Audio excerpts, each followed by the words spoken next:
Hi guys, welcome to NEET master Malayalam. അപ്പോൾ നമ്മൾ ഇവിടെ ഈ ക്ലാസ്സിൽ ഡീൽ ചെയ്യാൻ പോകുന്നത് ഇലക്ട്രോസ്റ്റാറ്റിക്സ് ആണ്, അതായത് electric potential and capacitance. Okay, then നമ്മൾ ലാസ്റ്റ് ക്ലാസ്സിൽ പറഞ്ഞത് കപ്പാസിറ്ററുകൾ, അതായത് കപ്പാസിറ്ററുകളെ കുറിച്ചാണ് നമ്മൾ ലാസ്റ്റ് ക്ലാസ് മെയിൻ ആയിട്ട് ഡീൽ ചെയ്തത്.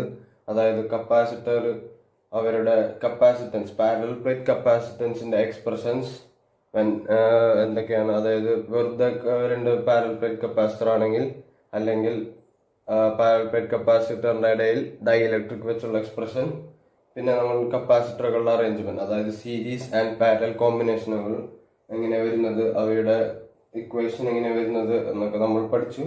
ഇനി നമ്മൾ പുതിയതായി പഠിക്കാൻ പോകുന്നത് energy stored in a capacitor, അതിന്റെ എക്സ്പ്രഷൻ ആണ്. Energy stored in a capacitor.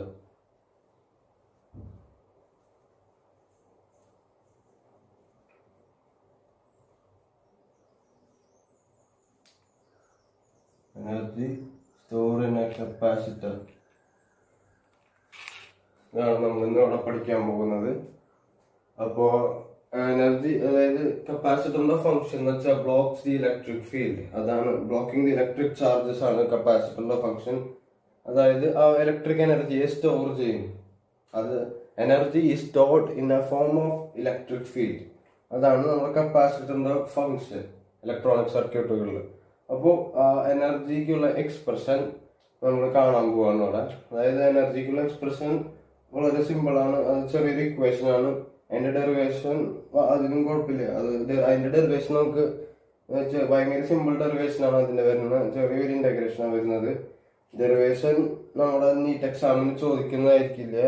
അതിന്റെ ഇക്വേഷൻ, കോർ ഇക്വേഷൻ ആയിരിക്കും ആവശ്യം. അപ്പൊ ഒരു കോർ ഇക്വേഷൻ വെച്ച് നമുക്ക് 3 ഇക്വേഷൻ ക്രിയേറ്റ് ചെയ്ത് ഞാൻ കാണിച്ചാൽ അവിടെ. അതായത് നമ്മൾ ആദ്യം എനർജിയുടെ എക്സ്പ്രഷൻ എങ്ങനെ കണ്ടുപിടിക്കാൻ നോക്കാം. അതായത് work done in charging the capacitor is stored as it's potential energy. അതായത് കപ്പാസിറ്ററിന്റെ വർക്ക് ഡൺ ആണ് അതിന്റെ ഇലക്ട്രിക്കൽ പൊട്ടൻഷ്യൽ എനർജി ആയിട്ട് സ്റ്റോർ ചെയ്യുന്നത്. അപ്പൊ നമ്മള് ഈ പാഠങ്ങളിൽ ഇലക്ട്രോസ്റ്റാറ്റിക്സിലത്തെ ഈ ഇലക്ട്രിക് പൊട്ടൻഷ്യലിന്റെ ഭാഗങ്ങളിൽ നമ്മൾ പഠിച്ചു. അതായത് dW is equal to VdQ.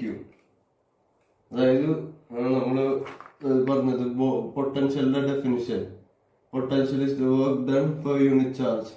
ആ ഒരു ഇതിന്നാണ് നമുക്ക് dW is equal to VdQ, അതായത് small amount of work done is equal to V times the small amount of charge. അങ്ങനെ കിട്ടിയത് നമുക്ക്. ഇനി സ്വാഭാവികമായി ഈ എക്സ്പ്രഷൻ കാണുമ്പോൾ ഇതിന് W കാണണമെങ്കിൽ ഇന്റഗ്രേറ്റ് ചെയ്യണമെന്നറിയാം. അപ്പൊ നമുക്ക് ഇന്റഗ്രേഷൻ പ്രൊസീജിയറിലേക്ക് പോകുന്നതിന് മുമ്പ് ഈ വിക്ക് നമ്മളൊരു വാല്യൂ സബ്സ്റ്റിറ്റ്യൂട്ട് ചെയ്ത് കൊടുക്കാണ്. അതായത് വിക്ക് നമ്മൾ എന്ത് കൊടുക്കും? V voltage is equal to C അല്ല Q. അതെങ്ങനെ വരുന്നതെന്ന് വെച്ചാൽ നമ്മൾ കപ്പാസിറ്റൻസിന്റെ എക്സ്പ്രഷൻ നമുക്ക് കിട്ടുന്നത് capacitance equal to Q by V എന്നാണ്. ഇതിൽ നിന്ന് നമുക്ക് V കണ്ടുപിടിക്കാം. That is V is equal to Q by C. അങ്ങനെ നമുക്ക് വിയുടെ വാല്യൂ Q ബൈ C എന്ന് കിട്ടി. ഈ Q ബൈ C നമ്മളിവിടെ സബ്സ്റ്റിറ്റ്യൂട്ട് ചെയ്യാവുന്നതാണ് ഈ വിയുടെ സ്ഥാനത്ത്.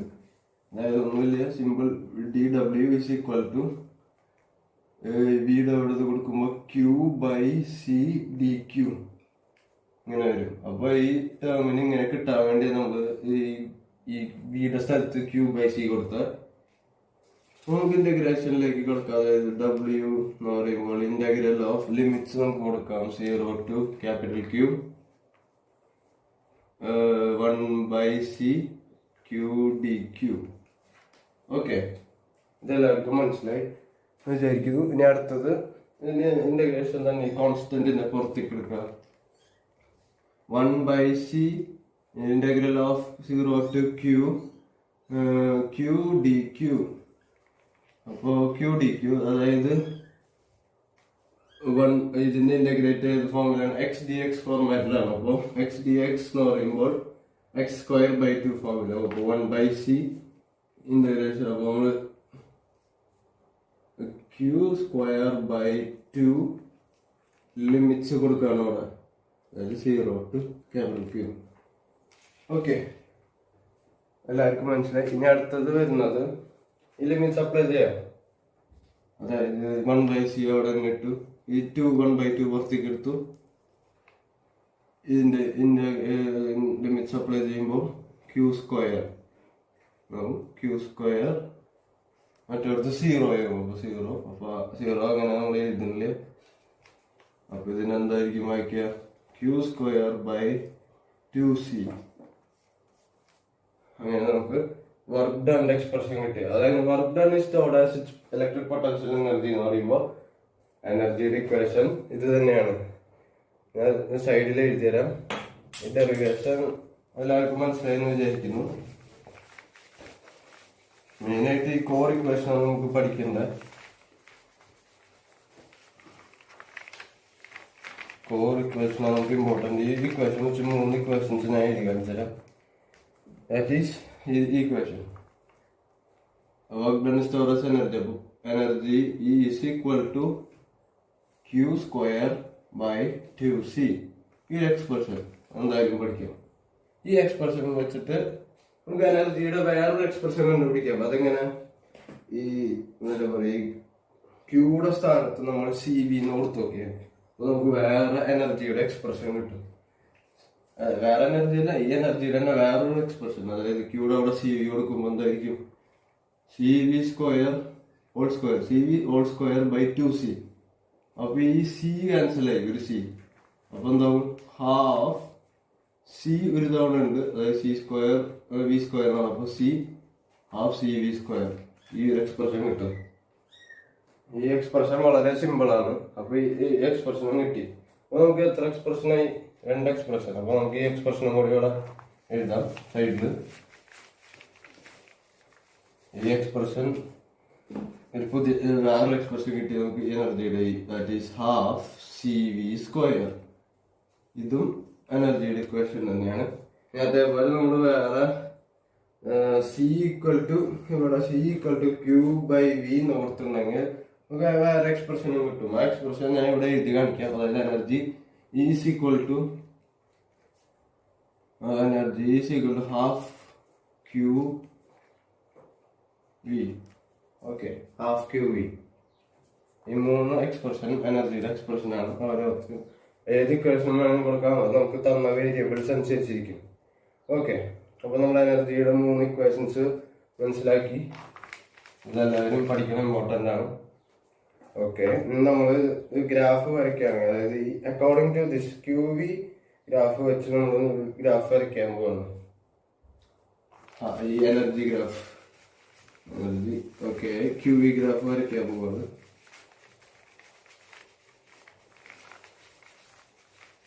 ഓക്കെ, ഗ്രാഫ് നമ്മൾ വരയ്ക്കും. അത് QV ഗ്രാഫ്. നമുക്ക് ഗ്രാഫ് വരച്ചു. എക്സ് ആക്സിസിൽ നമ്മൾ വോൾട്ടേജ് പൊട്ടൻഷ്യൽ ഡിഫറൻസ് കൊടുത്തു. Y ആക്സിസിൽ നമ്മൾ Q കൊടുത്തു. അപ്പോൾ ഇവരുടെ ഗ്രാഫ്, അതായത് according to this equation ½ QV, the graph will be a linear graph. Linear graph ആയിരിക്കും ഇത്. അപ്പൊ ലീനിയർ ഗ്രാഫ്, അപ്പൊ ഇവയുടെ സ്ലോപ്പും കാണാൻ പറ്റും. ആണ് അതിന്റെ സ്ലോപ്പ്. ഓക്കെ, അപ്പൊ ഈ ഗ്രാഫിന്റെ ഏരിയ, ഈ QV ഗ്രാഫിന്റെ ഏരിയ, കവർ ചെയ്യുന്ന ഏരിയ, അതായത് നമുക്ക് മാറ്റാണെങ്കിൽ ഈ ഏരിയ ഫുൾ ഏരിയ, ഈ ഏരിയ കിട്ടണമെങ്കിൽ നമുക്ക് ഇതൊരു ട്രയാങ്കിൾ അല്ല, ഇത് ട്രയാങ്കിൾ ആണ്. അപ്പൊ ട്രയാങ്കിളിന്റെ ഏരിയ കണ്ടുപിടിച്ചാലും മതി. നമ്മൾ ആ ഇന്റഗ്രേഷൻ പ്രോസസ്സിലൂടെ ചെയ്ത മാതിരി ചെയ്യണമെന്നില്ല. ഈ QV ഗ്രാഫിൽ നിന്ന് നമുക്ക് എനർജിയുടെ എക്സ്പ്രഷൻ കാണാൻ പറ്റും. ഈ ½ QV എങ്ങനെ കിട്ടാൻ നോക്കി? ഏരിയ, ട്രയാങ്കിളിന്റെ ഏരിയ, ഇവിടെ ലെഫ്റ്റ് ആംഗിൾ OAB, ഈ ട്രയാങ്കിൾ OAB ആണെന്ന് വിചാരിക്കാം. അപ്പൊ ഈ ട്രയാങ്കിളിന്റെ ഏരിയ ½ BH, അതായത് ഏരിയ ½ BH ആണ്. Base into height. ഇതിലെ ബേസ് എന്ന് പറയുന്നത് V ആണ്. അപ്പൊ ½ ഇൻറ്റു V. ഹൈറ്റ് എന്ന് പറയുന്നത് ചാർജും ആണ്. അപ്പൊ Q ഇത് തന്നെയാണല്ലോ ഇതും. ½ QV ½ VQ. അപ്പൊ ഇതിൽ നിന്ന് നമുക്ക് area under QV graph gives the എനർജിയുടെ എക്സ്പ്രഷൻ നമുക്ക് തരും. ഇതെല്ലാവർക്കും മനസ്സിലായെന്നായിരിക്കുന്നു. ഓക്കെ, അതായത് സ്ലോപ്പ് ഓഫ് ഇതിന്റെ slope of the cubic graph give the value of capacitance. കപ്പാസിറ്റൻസിന്റെ വാല്യൂ തരും ക്യൂബിക് ഗ്രാഫിന്റെ സ്ലോപ്പ്. ഓക്കെ, ഇതിന്റെ സ്ലോപ്പ് എന്ന് പറയുന്നത് കപ്പാസിറ്റൻസിനോട് ഈക്വൽ ആണ്. Slope of this cubic graph, area of this cubic graph എന്ന് പറഞ്ഞാൽ അതിന്റെ എനർജി ഓഫ് കപ്പാസിറ്റൻസും, ഈ ക്യൂബിക് ഗ്രാഫിന്റെ സ്ലോപ്പ് എന്ന് പറഞ്ഞാൽ വെറും കപ്പാസിറ്റൻസും ആയിരിക്കും നമുക്ക് തരാം. ഓക്കെ, അപ്പൊ എല്ലാവർക്കും ഇത് മനസ്സിലായിരിക്കുന്നു. ഇനി നമ്മൾ energy density of parallel plate capacitor ആണ് ചെയ്യാൻ പോകുന്നത്. അതായത് energy density of parallel plate കപ്പാസിറ്ററിന്റെ എക്സ്പ്രഷൻ ആണ് നമ്മൾ ഇനി അടുത്തത് ഡീൽ ചെയ്യാൻ പോകുന്നത്. വളരെ സിമ്പിളാണ്. ഓക്കെ, ഇനി നമ്മൾ എനർജി ഡെൻസിറ്റി കാണാൻ പോവാണ് പാരലൽ പ്ലേറ്റ് കപ്പാസിറ്ററിന്റെ. അപ്പൊ എനർജിയുടെ എക്സ്പ്രഷൻ നമുക്ക് പറയാം. അതായത് നമ്മൾ സൈഡിൽ എഴുതി വെക്കുകയാണ്. അതായത് energy is equal to half CV square വലിയൊരു എക്സ്പ്രഷൻ എഴുതി വെച്ചു. അതായത് പാരലൽ പ്ലേറ്റ് കപ്പാസിറ്റർ പ്രകാരം ഇത് നമ്മുടെ എക്സ്പ്രഷൻ ആണ്. എനർജിക്കുള്ള എക്സ്പ്രഷൻ ആണ് നമ്മൾ ഇവിടെ ചെയ്തത്. ഇനി ഇത് ഈ സിയുടെ സ്ഥലത്ത് നമ്മൾ പാരലൽ പ്ലേറ്റ് കപ്പാസിറ്ററിന്റെ കപ്പാസിറ്റൻസ് നമ്മൾ കഴിഞ്ഞ ക്ലാസ്സിൽ കണ്ടുപിടിച്ചല്ലോ. ആ കപ്പാസിറ്റൻസ് നമ്മൾ ഇവിടെ സബ്സ്റ്റിറ്റ്യൂട്ട് ചെയ്യാൻ പോകണം. അതായത് ഒന്നുമില്ല, that is C of A parallel plate capacitor നമ്മൾ പഠിച്ചു എപ്സിലോൺ 0 A/D. അപ്പോൾ അത് നമ്മൾ ഇവിടെ സബ്സ്റ്റിറ്റ്യൂട്ട് ചെയ്യാൻ പോകും energy equation. That is energy is equal to half സിയുടെ സ്ഥലത്ത് എപ്സിലോൺ 0 A/D V സ്ക്വയർ എന്ന് എഴുതി. ഓക്കെ, ഞാൻ നമ്മള് ഇനി എനർജി ഡെൻസിറ്റി എന്ന് പറയുന്നതാണ്. അതിന് നമ്മൾ ED എന്ന് ഡിനോട്ട് ചെയ്യാം എളുപ്പത്തിന് വേണ്ടി. Energy density ED is equal to energy by volume. Energy by volume ആണ് എനർജി ഡെൻസിറ്റി. അതായത് energy stored divide by volume. അപ്പോ ഈ വോളിയം എന്ന് പറയുമ്പോൾ നമ്മൾ എന്തായിരിക്കും എഴുതാം? അതായത് എനർജി വോളിയം എന്ന് പറയുമ്പോൾ ഏരിയ ഇൻറ്റു H ഹൈറ്റ്, അതാണ് വോളിയം. ഓക്കെ, അതാണ് വോളിയം വരുന്നത്. ഇനി നമ്മളത് കൊടുക്കാൻ പോകണം. ആ വാല്യൂകൾ എല്ലാം സബ്സ്റ്റിറ്റ്യൂട്ട് ചെയ്യുമ്പോൾ നമുക്ക് എനർജി ഡെൻസിറ്റിയുടെ വാല്യൂ കിട്ടും. അപ്പോൾ എനർജി ഡെൻസിറ്റിയുടെ വാല്യൂ കിട്ടണമെങ്കിൽ നമ്മൾ ഈയുടെ സ്ഥലത്ത് half epsilon 0 A/D V square എന്ന് കൊടുക്കണം. അപ്പോൾ നമ്മളത് കൊടുക്കാൻ പോവുകയാണ് ഇവിടെ. ഓക്കെ, സബ്സ്റ്റിറ്റ്യൂഷൻ ചെയ്യാൻ പോവാണ്. അതായത് half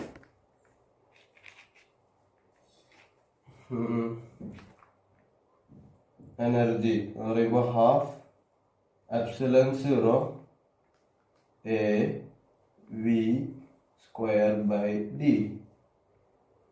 into divided by area into H ആണ് അവിടെ D. ഓക്കെ, അപ്പോൾ നമ്മളിത് ഡയറക്റ്റ് സബ്സ്റ്റിറ്റ്യൂഷൻ നമ്മളിവിടെ ചെയ്തു. ഇനി അത് നമ്മൾ താഴത്തേക്ക് എടുത്ത് എഴുതാൻ പോവുകയാണ്. ഓക്കെ, അതായത് half epsilon 0 A/V square by A into D. Sorry A അല്ല, V square by D by A into D. ഈ ഏരിയകൾ ക്യാൻസൽ ആയി പോയി. അപ്പോൾ ഇവിടെ നമുക്ക് കിട്ടുന്നത് half epsilon 0 V square by D square എന്നായിരിക്കും കിട്ടുക. അതിനെ ഇങ്ങനെ കിട്ടിയത്. അപ്പൊ ഇതിനെ നമുക്ക് എന്ത് എഴുതാം? Half epsilon 0 V by D whole square എന്ന് എഴുതാം. ഓക്കെ, അതായത് half epsilon 0 V by D whole square എന്ന് എഴുതാം. ഇനി നമ്മൾ ചെയ്യാൻ പോകുന്നത് ഇലക്ട്രിക് ഫീൽഡിന് പാഠത്തിന്റെ തുടക്കത്തിൽ തന്നെ ഞാൻ പറഞ്ഞു. അതായത് ഇലക്ട്രിക് ഫീൽഡ് എന്ന് പറഞ്ഞാൽ പൊട്ടൻഷ്യൽ നെഗറ്റീവ് പൊട്ടൻഷ്യൽ ഗ്രേഡിയന്റ് എന്നാണ് നമ്മൾ പഠിച്ചത്. അപ്പൊ അതിൽ നിന്ന് നമുക്ക് കിട്ടും E is equal to V by D. V by L നമ്മളിവിടെ D എന്നാ കൊടുത്തേക്കണം. അപ്പൊ നമ്മൾ D എന്ന് സബ്സ്റ്റിറ്റ്യൂട്ട് ചെയ്യണം. അതായത് എനർജി ഡെൻസിറ്റിക്ക് ഒരു എക്സ്പ്രഷൻ നമുക്ക് കിട്ടി. അതായത് half epsilon 0 V by D whole സ്ക്വയറിന് കിട്ടിയത്. അപ്പോൾ ഈ V ബൈ D നമുക്ക് ഇലക്ട്രിക് ഫീൽഡ് എന്ന് വിളിക്കാം. അങ്ങനെയാണെങ്കിൽ നമുക്ക് ഹാഫ് എപ്സിലോൺ 0 E എന്നാണ് ഇലക്ട്രിക് ഫീൽഡ് സ്ക്വയർ അങ്ങനെ നമുക്ക് കിട്ടി. അപ്പൊ എനർജി ഡെൻസിറ്റിക്കുള്ള എക്സ്പ്രഷൻ ആണ്. If electric field is given the energy density എന്ന് പറഞ്ഞാൽ half epsilon 0 E square, where E is the electric field. Okay, എല്ലാവർക്കും മനസ്സിലായി. ഈ ഇക്വേഷൻ വളരെ ഇമ്പോർട്ടൻ്റ് ആണ്. ഈ ഇക്വേഷനാണ്, ഇതും പഠിക്കാം. ഡി ബൈ ഡി എന്ന് പറഞ്ഞാൽ പൊതുവെ ഇ ആണെന്ന് അറിയാലോ, അപ്പൊ നമുക്ക് ഡയറക്റ്റ് സബ്സ്റ്റിറ്റ്യൂഷൻ കൊടുക്കാം അവിടെ. ഓക്കെ, അപ്പൊ ഈ ഭാഗം എല്ലാവർക്കും മനസ്സിലായിരിക്കും. ഇനി അടുത്ത് നമ്മൾ എടുക്കാൻ പോകുന്നത് ഈ കപ്പാസിറ്ററുകൾ, അതായത് കപ്പാസിറ്ററുകൾ. Effect of dielectric when battery remains connected across capacitor. അതായത് ഡൈഇലക്ട്രിക് കപ്പാസിറ്ററുകളുടെ വെക്കുകയാണെങ്കിൽ, ബാറ്ററി ഓൺ ആക്കി കണക്ട് ചെയ്ത് വെക്കുകയാണെങ്കിൽ അവയുടെ ഇഫക്റ്റുകൾ, അതാണ് നമ്മൾ മെയിനായിട്ട് ഇവിടെ ഡീൽ ചെയ്യാൻ പോകുന്നത്, പഠിക്കാൻ പോകുന്നത്. ഓക്കെ, അത് ഈസിയാണ്. ഓക്കെ, നമുക്ക് അതായത്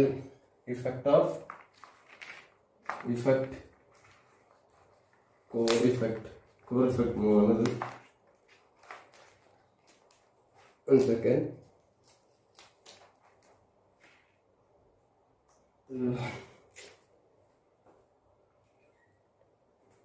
okay, potential difference as the energy. Okay, നമ്മളിവിടെ ഡീൽ ചെയ്യാൻ പോകുന്നത് effect of dielectric when the battery remains connected across the capacitor.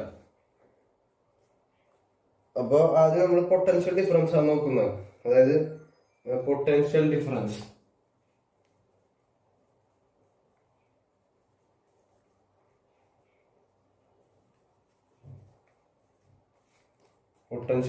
ആണ് നമ്മൾ ആദ്യം നോക്കുന്നത്. അതായത് as battery remains connected across the capacitor, the potential difference remains same.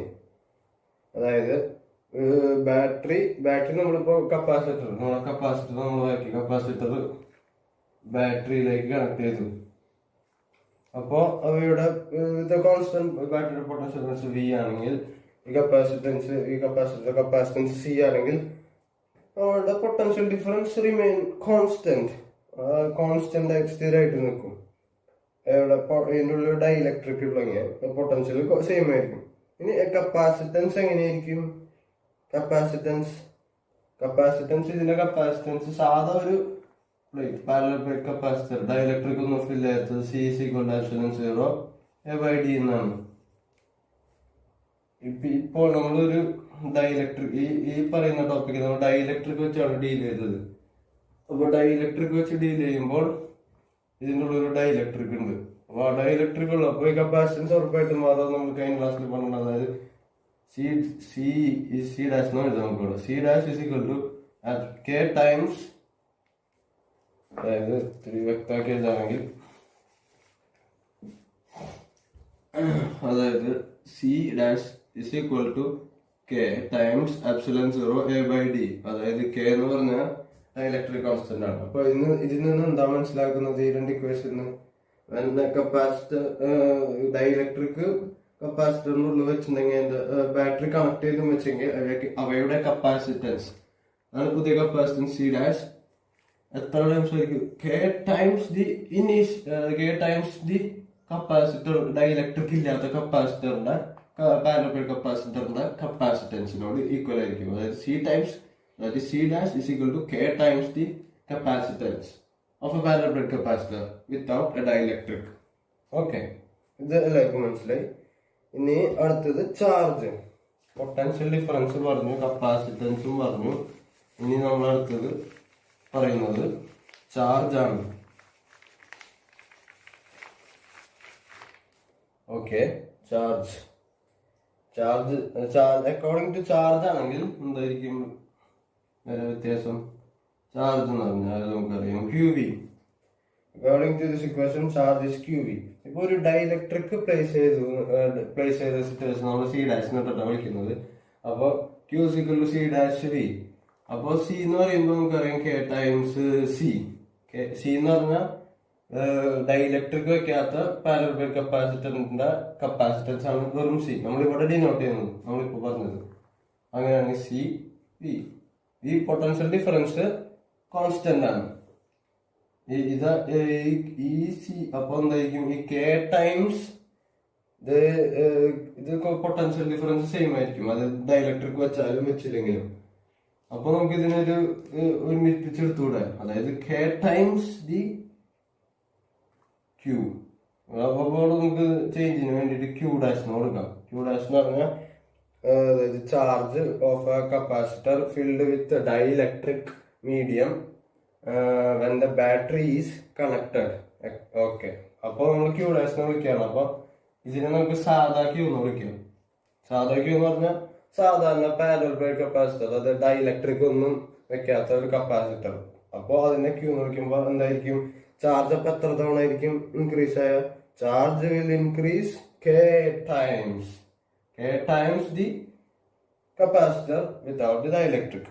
Okay, എല്ലാവർക്കും മനസ്സിലായിരിക്കുന്നു. അപ്പൊ ഇനി ഇലക്ട്രിക് ഫീൽഡ് ആണ് നമ്മൾ പറയുന്നത്. ഇലക്ട്രിക് ഫീൽഡ്, അപ്പൊ ചാർജിന്റെ കേസ് മനസ്സിലായിരിക്കുന്നു. ഇനി ഇലക്ട്രിക് ഫീൽഡാണ് പറയുന്നത്. ഇലക്ട്രിക് ഫീൽഡ് എന്ന് പറയുമ്പോൾ as according to the equation, electric ഫീൽഡിന്റെ ഇക്വേഷൻ അറിയാലോ. അത് electric field E is equal to V by D എന്നാണ്. നെഗറ്റീവ് പൊട്ടൻഷ്യൽ ഗ്രേഡിയന്റ് അങ്ങനെയാണ്. അപ്പോൾ ഈ V എന്ന് പറയുമ്പോൾ കോൺസ്റ്റന്റ് ആയിരിക്കും. നമ്മുടെ ഏറ്റവും ആദ്യത്തെ സിറ്റുവേഷനിൽ വന്ന് V is A constant. Dielectric വെച്ചിട്ട് ബാറ്ററി കണക്ട് ചെയ്താലും പൊട്ടൻഷ്യൽ സെയിം ആയിരിക്കും. അപ്പോൾ ഈ ഡിയും കോൺസ്റ്റന്റ് ആയിരിക്കും. പാരലൽ പ്ലേറ്റിന്റെ ഡിസ്റ്റൻസ് കോൺസ്റ്റന്റ്, പ്ലേറ്റ്സ് തമ്മിലുള്ള ഡിസ്റ്റൻസ് ആണ് D. അപ്പൊ ആ ഡിയും കോൺസ്റ്റന്റ് ആയിരിക്കും. അപ്പൊ എന്താണ്, ഇലക്ട്രിക് ഫീൽഡും അപ്പൊ കോൺസ്റ്റന്റ് ആയിരിക്കും. അപ്പൊ ഈ remains same. Electric field remains same, അതായത് കോൺസ്റ്റന്റ് ആയിട്ട് നിൽക്കും. പൊട്ടൻഷ്യൽ മാതിരി തന്നെ കോൺസ്റ്റന്റ് ആയിട്ട് നിൽക്കും. അപ്പൊ അത് മനസ്സിലായിരിക്കും. ഇനി എനർജി എങ്ങനെ വേരി ചെയ്യും? എനർജി ഒരു ഡൈഇലക്ട്രിക് മീഡിയം വെച്ചിട്ട്, പാരലൽ കപ്പാസിറ്റർ വെച്ചിട്ട് അതിനെ ബാറ്ററി ആയിട്ട് കണക്ട് ചെയ്താൽ എന്ത് സംഭവിക്കും? എനർജിയുടെ ഒരു എക്സ്പ്രഷൻ നമ്മൾ എഴുതണം അവിടെ.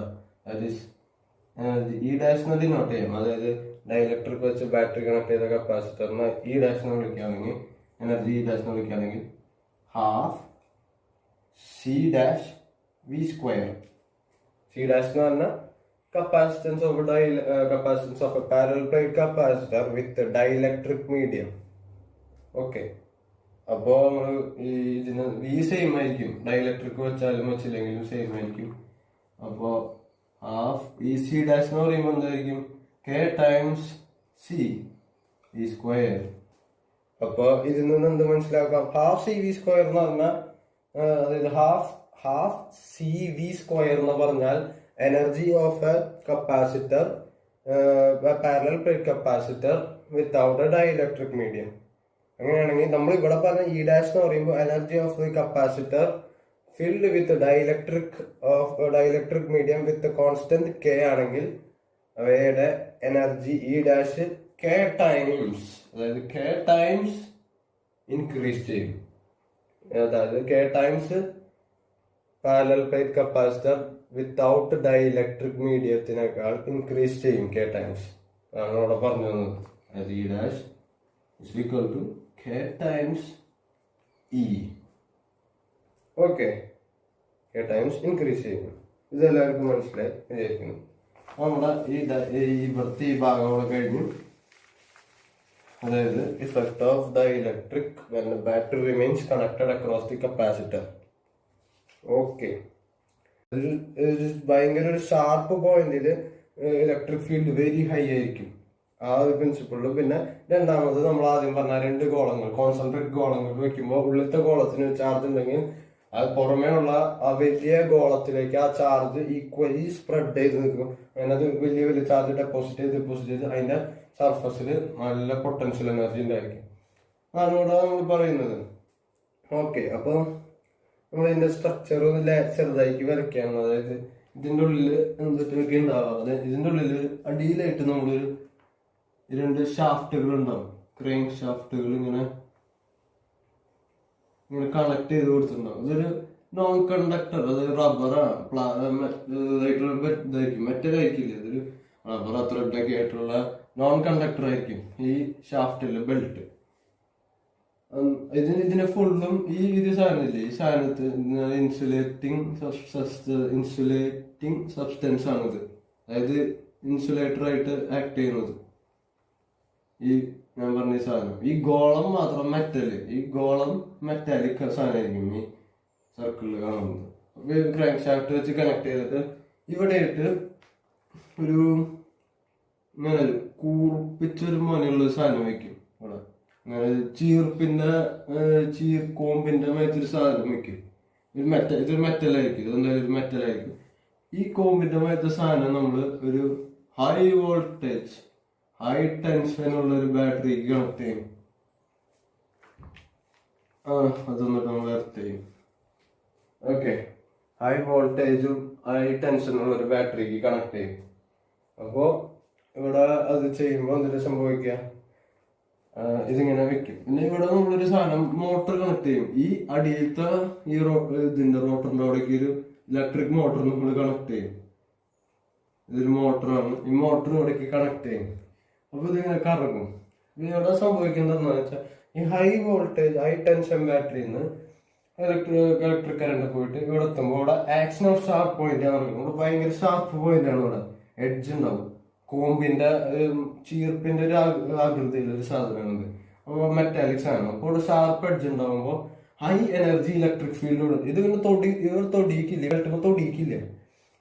അടുത്തൊരു ഗ്യാപ്പിൽ വെക്കും, വളരെ ക്ലോസ് ഡിസ്റ്റൻസിൽ തൊടിയിക്കില്ല ഇത്. അപ്പോൾ ഇവിടെ ഹൈ എനർജി ഇലക്ട്രിക് ഫീൽഡ് ഉണ്ടാവും. അങ്ങനെ ആ മോളിക്യൂൾസിനെ അയോണൈസ് ചെയ്യും. ആദ്യം പറഞ്ഞ മാതിരി എയർ മോളിക്യൂൾസിനെ അയോണൈസ് ചെയ്തിട്ട് ആദ്യം എയർ മോളിക്യൂൾസ് ഈ ബെൽറ്റമേക്ക് പിടിക്കും, ബെൽറ്റമേക്ക് വരും. ഈ മോട്ടറിൽ ഇലക്ട്രിക് മോട്ടർ ഇതിനെ കറക്കുന്നതനുസരിച്ച് ഈ ചാർജസ് ഇങ്ങനെ പോവും. ഈ ബെൽറ്റിൽ കൂടെ ട്രാവൽ ചെയ്ത് ഇവിടേക്ക് എത്തും. ഇവിടേക്ക് എത്തുമ്പോൾ ഇവിടെ വേറൊരു സാധനം, അതായത് വേറൊരു മെറ്റാലിക് ബ്രഷ് ഉണ്ടാവും. ആ ബ്രഷ് ഈ ചാർജിനെ റിസീവ് ചെയ്യും. ഈ ചാർജുകളൊക്കെ ഇങ്ങനെ ചാർജസ് ഇങ്ങനെ ബെൽറ്റിൽ കൂടെ ഇങ്ങനെ വരും. ഈ മോട്ടർ കറങ്ങുമ്പോൾ ഈ കാണുന്ന പ്ലേറ്റ് ഇതുകളൊക്കെ റിസീവ് ചെയ്തിട്ട് ഈ കോൺസെൻട്രിക് സ്പിയറിലേക്ക് ഇത് കണക്ട് ചെയ്തിട്ടുണ്ടാവും. അപ്പോൾ ഈ ചാർജസ് ഒക്കെ ഫ്ലോ ചെയ്ത് ഈ സ്പിയറിന്റെ മുകളിൽ ഇങ്ങനെ നിൽക്കും. അങ്ങനെ ഈ പ്രോസസ് ഇങ്ങനെ കുറച്ച് നേരം ഒരു 5-10 മിനിറ്റ് അല്ലെങ്കിൽ ഇതിന്റെ എഫിഷ്യൻസി അനുസരിച്ചിരിക്കും. അപ്പൊ ഇത് കുറച്ച് നേരം കഴിയുമ്പോൾ ഈ ഗോളത്തുമ്മ ഹൈ പൊട്ടൻഷ്യൽ, അതായത് 10⁻⁷ വോൾട്ടേജ് വരെയുള്ള പൊട്ടൻഷ്യൽ, അപ്രോക്സിമേറ്റ്ലി 10⁻⁷ വരെയുള്ള വോൾട്ടേജ് ഈ ഗോളത്തിന്റെ മുകളിൽ ഉണ്ടായിരിക്കും. ഓക്കെ, അപ്പൊ ആ ഗോളത്തിന്റെ മുകളിൽ കൈ വെച്ചാൽ നമ്മുടെ മുടി പൊന്തി നിൽക്കുന്നതിന് കാരണം ഇത്ര ഹൈ വോൾട്ടേജ് ആണ്. അപ്പൊ നിങ്ങളെല്ലാവരും ഇത്ര ഹൈ വോൾട്ടേജ് ഒക്കെ നമ്മൾ മരിച്ചു പോയില്ലേന്ന്. അതായത് നമ്മുടെ വീട്ടിൽ വരുന്ന 230 വോൾട്ട് AC ആണ്. അപ്പൊ അത് നമ്മള് ഷോക്ക് അടിച്ചിട്ട് തന്നെ ആൾക്കാർ മരിച്ചു പോണവരുണ്ട്. പക്ഷെ അപ്പോ 230 എത്ര വലുതാണ്. ഈ 10⁻⁷ എന്നൊക്കെ പറയുമ്പോ ഭയങ്കര വലിയതാണ്. അതായത് മില്യൺസ് ഓഫ് വോൾട്ട് ആണ്. അത് 10 മില്യൺസ് ഓഫ് വോൾട്ട് ആണ് ഇവിടെ ഉള്ളത്. അതൊക്കെ അടിച്ച് എന്തായാലും ആൾക്കാര് മരിച്ചു പോയില്ലെന്ന് ചോദിക്കും. അതായത് ഇവയുടെ കേസില് നമ്മുടെ ബോഡിയുടെ ഇത് ബ്ലഡ് സെൽസ് സ്റ്റാറ്റിക് ആയി നിൽക്കണമെങ്കിൽ അവിടെ ഹൈ ആംബിയറ വേണ്ട. ഹൈ വോൾട്ടേജും വലിക്കും, പക്ഷെ അത്ര സീരിയസ് ഇഞ്ചുറി വരുത്തില്ല. നമുക്ക് വേദനയൊക്കെ എടുക്കും. ഇത്ര ഹൈ വോൾട്ടേജ് നമ്മുടെ ദേഹത്ത് പതിച്ച നമുക്ക് വൂണ്ടുണ്ടാവും, വേദന എടുക്കും. പക്ഷെ മരിച്ചു പോണ വോൾട്ടേജ് ആയിരിക്കില്ല ഇത്. അതായത് നമ്മൾ മരിച്ചു പോണെങ്കിൽ നമുക്ക് നല്ല ഹൈ ആംബിയർ ഇലക്ട്രിക് കറണ്ടാണ് വേണ്ട. ഹൈ ആംബിയർ ഇത് പൊട്ടൻഷ്യൽ ഡിഫറൻസ് ആണ്. നമ്മൾ അടുത്ത ഇലക്ട്രിക് കറണ്ട് എന്ന പാഠത്തിൽ നമ്മൾ പഠിക്കും ഇലക്ട്രിക് കറണ്ടിനെ കുറിച്ച്. ഇത് ഇലക്ട്രിക് പൊട്ടൻഷ്യൽ ആണ്. അപ്പോൾ ഇത്ര ഹൈ പൊട്ടൻഷ്യലും ഡേഞ്ചർ തന്നെയാണ്. എന്നാലും ഇത് കൊല്ലാൻ മാത്രമുള്ള ഒരു പൊട്ടൻഷ്യൽ ആയിരിക്കില്ല. പക്ഷെ ചില ഡിവൈസുകളിൽ വാൻഡഗ്രാഫ് ജനറേറ്ററുകൾ തന്നെ high current and high voltage produce ചെയ്യും. അപ്പോൾ അങ്ങനത്തെ വാൻഡഗ്രാഫ് ജനറേറ്ററുമാ തൊട്ട് നമ്മൾ എന്തായാലും മരിച്ചു പോകും. മിക്ക വാൻഡഗ്രാഫ് ജനറേറ്ററുകളും ഹൈ വോൾട്ടേജും ലോ കറണ്ടിലാണ് പ്രവർത്തിക്കുക. ഇത് ഹൈ വോൾട്ടേജും ലോ കറണ്ടിലാണ് പ്രവർത്തിക്കുക. അപ്പൊ നമ്മള് കൈ വെച്ച് നമുക്ക് വേനെടുക്കും, കയ്യിൽ തരിപ്പ് അനുഭവപ്പെടും. പക്ഷെ നമ്മള് ഡെത്ത് കോസ് ചെയ്യാൻ പവർ ഉണ്ടായിരിക്കില്ല, കാരണം വളരെ ലോ കറണ്ട് ആയിരിക്കും ഇതിനുണ്ടാവും. കറണ്ട് ഹൈ ചെയ്യുമ്പോൾ വോൾട്ടേജും ഹൈ ചെയ്യും. അങ്ങനെ പല ഡിവൈസുകളുണ്ട്. അതായത് ടെസ്ല കോയിൽ എന്ന് പറഞ്ഞിട്ടൊരു സാധനം ഉണ്ട്. അതായത് low current and high current and low ഫ്രീക്വൻസിയിലൊക്കെ ലോ കറണ്ട് ആൻഡ് ഹൈ ഫ്രീക്വൻസിയിലൊക്കെ പ്രവർത്തിക്കുന്ന ഓരോ ഇൻസ്ട്രുമെന്റ്സ് ഉണ്ട്. കോംപ്ലിക്കേറ്റഡ് ആയ കുറെ ഇൻസ്ട്രുമെന്റ്സ് ഉണ്ട്. പക്ഷെ ഇതെന്ന് പറയുന്നത് ലോ കറണ്ടും ഹൈ വോൾട്ടേജിലും പ്രവർത്തിക്കുന്ന ഇൻസ്ട്രുമെന്റ് ആണ്. ഇത് കൈ വെച്ച് നമ്മൾ ഹൈ വോൾട്ടേജും ഹൈ കറണ്ടുള്ള ഗ്രാഫ് ജനറേറ്റർ നമ്മൾ കൈ വെച്ചാൽ എന്തായാലും നമ്മൾ ഡെത്തായി പോകും. ഇത് ലോ കറണ്ടും ഹൈ വോൾട്ടേജും ഉള്ളതാണെങ്കിൽ നമ്മുടെ കയ്യിലത്തെ മുടികളും, നമ്മുടെ തലയിൽ ഇപ്പൊ നല്ല മുടിയുള്ള ആൾക്കാരൊക്കെ ആണെങ്കിൽ, പെൺകുട്ടികളൊക്കെ ആണെങ്കിൽ നല്ല മുടി ഫ്ലോട്ട് ചെയ്ത് നിൽക്കാനൊക്കെ തോന്നും. അതായത് ഇലക്ട്രിക് ചാർജസ് നിൽക്കുമ്പോൾ നമ്മുടെ ഹെയറിൽ ഒരു ചാർജ് ഇങ്ങനെ ഹെയറിലും ചാർജ് ഉണ്ട്. അപ്പോൾ നമ്മൾ തലയിൽ സ്കെയിലൊക്കെ വെച്ചിട്ട് നമ്മൾ പേപ്പർ വയ്ക്കുമ്പോൾ ആ പേപ്പർ ഇങ്ങനെ ഫ്ലോട്ട് ചെയ്ത് നിൽക്കണം. ആ അനുഭവമാണ് നമ്മൾ തലയിൽ കിട്ടുക. അപ്പോൾ ഇതാണ് വാൻ ഡെ ഗ്രാഫ് ജനറേറ്റർ എന്ന് പറഞ്ഞത്. അപ്പൊ ഇതിന്റെ കൺസ്ട്രക്ഷനും മനസ്സിലായി, ഇതിന്റെ വർക്കിംഗ് പ്രിൻസിപ്പിളും മനസ്സിലായിരിക്കുന്നു. അപ്പൊ ഇതൊക്കെയാണ് ഈ പാഠത്തിലുള്ളത്. അതായത് ഇലക്ട്രോസ്റ്റാറ്റിക്സിൽ നമ്മൾ പഠിച്ച കാര്യങ്ങളാണ്.